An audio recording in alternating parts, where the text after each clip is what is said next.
Hello everyone, welcome to my channel. आज के इस वीडियो में आपको ग्रुप डी कार्यालय परिचारी का एक ऐसे वैकेंसी के बारे में बताने वाली हूँ। इसका सिलेक्शन प्रोसेस बहुत ही ज़्यादा फास्ट है। ठीक है, 4 महीने के अंदर आपका इसमें सिलेक्शन मिल जाएगा, आपके हाथ में नौकरी आ जाएगा। तो ये किस डिपार्टमेंट में आया है, इसका पूरा प्रोसेस क्या है, सब कुछ मैं आपको समझाने वाली हूँ। वीडियो थोड़ा सा बड़ा हो जाएगा, लेकिन सारी जानकारी आपको इसी एक वीडियो में मिल जाएगा। यहाँ तक कि मैं इसका exam pattern, syllabus, selection process, salary, सब कुछ आपको डिटेल में समझाने वाली हूँ। ठीक है, तो देखिए, पहला आपका एज का बात कर लेते हैं। एज कितना चाहिए, तो एज इसमें आपका 18 से 30 होना चाहिए। यहाँ लिखा भी हुआ है कि आपका जो जन्म है 2 अक्टूबर 1994 से पहले का नहीं होना चाहिए और 1 अक्टूबर 2006 के बाद का नहीं होना चाहिए। ठीक है, तो आप अपना एज देख सकते हैं। अगर आपको परेशानी होगा तो इसे समझ में आ जाएगा। बाकी SC ST OBC वालों को 3 साल 5 साल का छूट है, जैसा हर सरकारी नौकरी में होता है। और इसका जो अप्लाई डेट है वो 2 अक्टूबर से ही शुरू है और इसका लास्ट डेट 21 अक्टूबर है। तो ये चीज़ का आपको ध्यान में रखना है। समय कम दिया गया है, तो अगर आप भरने में इच्छुक रहेंगे तो ज़रूर भर दीजिएगा। क्वालिफ़िकेशन क्या मांगा गया है, तो क्वालिफ़िकेशन सिर्फ आपका 10वीं पास मांगा गया है। अगर आप 12वीं पास भी हैं तो भी आप अप्लाई कर सकते हैं। अगर आप ग्रेजुएशन कर रहे हैं तो भी आप अप्लाई कर सकते हैं, लेकिन अगर आप ग्रेजुएट कंप्लीट कर चुके हैं तब आप इसमें अप्लाई नहीं कर सकते हैं। ठीक है, अगर आप पढ़ रहे हैं, अभी first year, second year, third year में आपका रिजल्ट नहीं आया है, तो आप इसमें अप्लाई कर सकते हैं। ये अच्छी बात है, क्योंकि जितने भी ग्रेजुएट लोग हैं उसमें ऑलरेडी इस वैकेंसी के लिए छट जाएंगे, तो आपका जो कंपटीशन है वो कम होगा। मैं आपको पहले बता दूं कि ग्रुप डी का एग्ज़ाम है, तो एग्ज़ाम तो इतना ईजी होने वाला है जिसकी आप कल्पना भी नहीं कर सकते। यहाँ तक कि मैं अभी आपको इस वीडियो में सैम्पल क्वेश्चंस भी दिखाने वाली हूँ, जो कि ऑफिशियल नोटिस में दिया गया कि इस प्रकार से हम आपका क्वेश्चन पूछेंगे। ठीक है, तो सारे सेक्शन का मैं आपको क्वेश्चन भी दिखाने वाली हूँ, इसलिए आपसे बार बार कह रही हूँ कि वीडियो को स्किप मत कीजिए, वीडियो को पूरा देखिए। ठीक है, तो मैंने आपको यहाँ एलिजिबिलिटी बता दिया। अब बात कर लेते हैं कि क्या काम क्या रहेगा। तो ग्रुप डी का जैसे आपको पता ही है कि फ़ाइल को देखना, फाइल के इधर से उधर रखना, मैनेज करना, ऑफिस के जितने भी छोटे मोटे काम होते हैं, ऑफिसर्स लोग के जो काम आपको जो कहेंगे वो काम करना, तो यही सारे काम हैं जो ग्रुप डी कार्यालय प्राचार्य का होता है, जैसा कि आपको पता है। अब बात कर लेते हैं कि सिलेक्शन प्रोसेस क्या होगा। तो सिलेक्शन प्रोसेस में आपका सिर्फ एक ऑनलाइन टेस्ट होगा, मात्र एक ऑनलाइन टेस्ट। उसके बाद लैंग्वेज प्रोफिशिएंसी टेस्ट, मतलब कि जिस लैंग्वेज में, जिस स्टेट से भी आप भरेंगे उसका लैंग्वेज आपको आना चाहिए। तो वो कोई बड़ी बात नहीं है, वो क्वालिफाइंग नेचर का है। ठीक है, तो आपका इसमें रीजनिंग होगा, इंग्लिश होगा, general awareness, numerical ability. 120 question होगा, 120 मार्क्स का होगा और टोटल 1.5 घंटे का आपको टाइम दिया जाएगा। ठीक है, और क्वेश्चंस बहुत ही ज़्यादा ईजी है, मैं आपको क्वेश्चन भी दिखाने वाली हूँ। और लैंग्वेज में जैसे आप बिहार से हैं तो बिहार में हिंदी चलता है, तो हिंदी में आपको नॉर्मल पूछा जाएगा। ठीक है, तो उसमें कोई भी डरने वाली बात है ना ही। उसमें लैंग्वेज में सिर्फ देखा जाएगा कि आपको वो लैंग्वेज बोलने लिखने आ रहा है कि नहीं, बस यही आपका टेस्ट होगा। ठीक है, तो जो पेपर होगा वो आपका इंग्लिश और हिंदी दोनों में होगा, जिसमें आपको सुविधा है उसमें आप दे सकते हैं। नेगेटिव मार्किंग है इसमें, 1/4 इसमें नेगेटिव मार्किंग है, तो इसका आपको ध्यान रखना है। और ये ऑनलाइन टेस्ट होगा। ठीक है, ऑफलाइन नहीं होगा, ऑनलाइन होगा।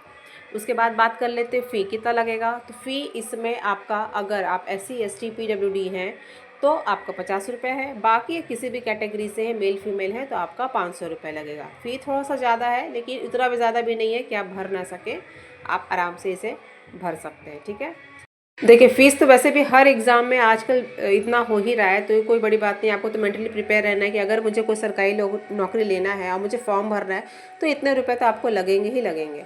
ठीक है, अब आप देख सकते हैं कि अगर किसी भी स्टेट से है तो आपका सेंटर कहाँ कहाँ पड़ेगा। ठीक है, जैसे बिहार में आपका आरा है, भागलपुर है, दरभंगा है, गया है, मुजफ्फरपुर है, पटना है, पूर्णिया है। ठीक है, तो अगर अगल बगल के डिस्ट्रिक्ट के भी है, भरना चाहते हैं तो आप यहाँ जाके सेंटर आपका पड़ेगा तो आप दे सकते हैं। अब सैलरी क्या मिल जाएगा, तो देखिए, आपको इस जितना भी मैं कुछ दिखा रही हूँ, ऑफिशियल नोटिफिकेशन दिखा रही हूँ, तो इसमें साफ साफ लिखा हुआ है कि आपको इसमें अप्रॉक्स 35,000 मिल जाएगा। तो अब आप ही बताइए कि ग्रुप डी कार्यालय परिचारी के लिए ऐसा कौन सा वैकेंसी होगा जिसमें आपको 35,000 तक मिल जाएगा। तो बहुत ही शानदार, बहुत ही अच्छा सैलरी इसमें आपको मिल रहा है। बाकी जो फैसिलिटीज़ मिलती हैं गवर्नमेंट एम्प्लॉय को, सभी आपको मिलेंगे। ठीक है, तो आपका LTC मिलता है या फिर जो मेडिकल फैसिलिटी मिलता है वो सभी मिलेंगे। ठीक है, तो चलिए अब मैं आपको दिखा देती हूँ सैम्पल क्वेश्चन कि किस तरीके से क्वेश्चन पूछा जाएगा। ठीक है, सैम्पल क्वेश्चन है, तो ये आपका सैम्पल क्वेश्चन है रीजनिंग का, कि इस तरीके से आपका क्वेश्चन, आप चाहें तो स्क्रीनशॉट भी ले सकते हैं। ठीक है, जो भी अभी मैं स्क्रीन पे दिखा रही हूँ, आप स्क्रीनशॉट भी ले सकते हैं। इस तरीके का सिंपल रीजनिंग का जो क्वेश्चन, अगर आप पहले से कोई एग्जाम का तैयारी कर रहे हैं तो आपके लिए कुछ भी नहीं है ये। ठीक है, मैं आपको पहले से बता रही हूँ, कुछ भी नहीं है।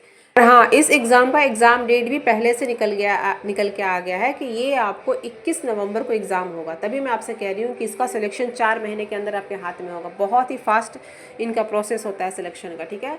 तो अभी आपको सामने दिख रहा है कि इंग्लिश में कैसा क्वेश्चन आएगा, जनरल अवेयरनेस का किस तरीके का क्वेश्चन आएगा। एक तरह से इन्होंने एग्जाम्पल के तौर पर दिया है ताकि आप उसी हिसाब से उसी लेवल का आप तैयारी कर सकें, ठीक है।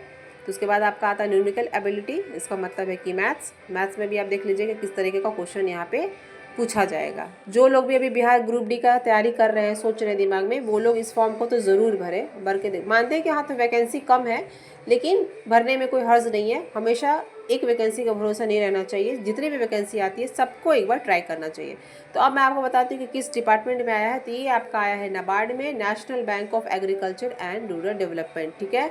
नाबार्ड में ये वैकेंसी सामने निकल के आई है। इसके बारे में आप बहुत सारे वीडियोज़ में देखे होंगे, बहुत लोगों ने बताया होगा, लेकिन इस वीडियो में आपको पूरा ही डिटेल इन्फॉर्मेशन मैंने दे दिया है, ए से लेकर जेड शायद।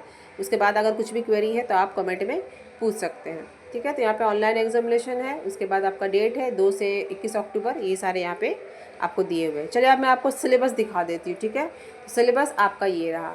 आप चाहेंगे तो सिलेबस का भी स्क्रीनशॉट लेते जाएंगे। जैसे इंग्लिश लैंग्वेज में ये सब पूछा जाएगा, फिर उसके बाद आपका रीजनिंग में पूछा जाएगा नंबर सीरीज से, blood relations, analogy, odd man out, coding, decoding, row arrangement, symbols, Venn diagram, ठीक है। ये सारे हैं। तो बेसिक थोड़ा भी आपका हार्ड ये पेपर नहीं होगा। और कंपटीशन भी बाकी एग्ज़ाम के मुकाबले इस एग्ज़ाम में कम होता है, क्योंकि नाबार्ड में वैकेंसीज जो आती है वो कम ही आती हैं। तो इस वजह से भी लोग छोड़ देते हैं कि वैकेंसी कम है तो हमारा क्या इसमें होगा। तो इसी चीज़ का बेनिफिट आपको उठाना है। कम वैकेंसीज में ही आपको सिलेक्शन मिल जाएगा अगर आप थोड़े भी सीरियस हैं, थोड़े भी सीरियस होकर आप पढ़ाई करते हैं तो, ठीक है। हालांकि वैकेंसीज कम आए ज़्यादा आए, हम लोग का काम है आप लोग को इन्फॉर्म करना कि आपके लिए वैकेंसी आई है। भरना नहीं भरना आपके ऊपर ये डिसीजन मैटर करता है कि आपको क्या करना है, ठीक है। तो वीडियो को जानकारी थोड़ा भी अच्छा लगा होगा तो प्लीज़ वीडियो को लाइक ज़रूर कीजिएगा। कुछ भी पूछना हो तो कमेंट सेक्शन में पूछिए। Thank you.